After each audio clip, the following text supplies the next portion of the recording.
Hello everyone and welcome back to the 2-minute video series on FAQ apps.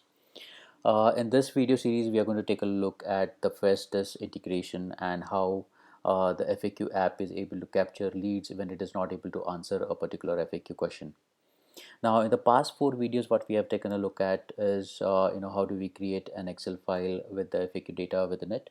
The second video we talked about how to create a knowledge base using within the Bot Studio platform. In the third video, we talked about using that knowledge base within the conversation. And fourth video, we talked about how do we deploy this conversation. And as per the deployment video, I have just opened up the virtual agent out here.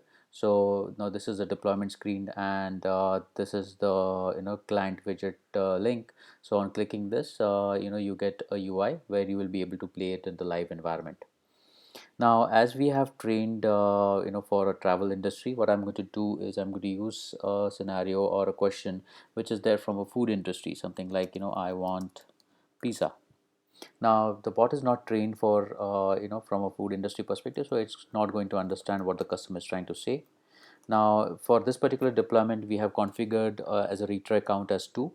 So after 2 times the bot is not able to understand, the bot is first going to try to see if there are any live agents available in the live chat software.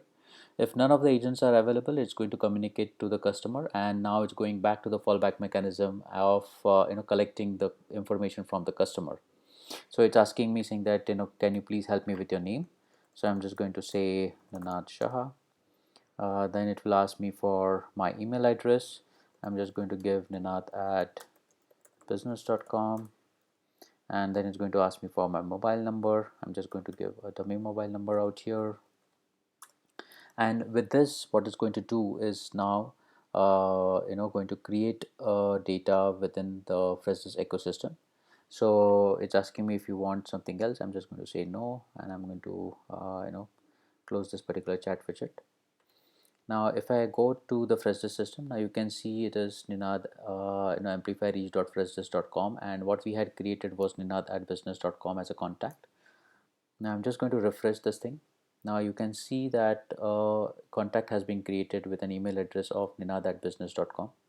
Now if I just open this particular contact, now you'll be able to see that there is a ticket that is created which was just 1 minute ago.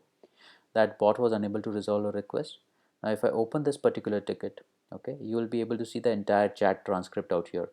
So it says, I had said, I want pizza, and after that, bot started collecting my information, and then it created this particular ticket. Now ticket has been marked as a priority high and a status as open. So if you have your agents who are working with the Freshdesk ecosystem, they will find this ticket as available as high and open, so that they can actually take the action, follow up with the customer, and do whatever it is required to resolve that particular query. And when the bot is able to successfully resolve a particular FAQ conversation, it also creates a ticket into the Freshdesk ecosystem, and it marks the ticket priority as low and the status as closed, so that you have the chat transcript as artifact into the Freshdesk system itself.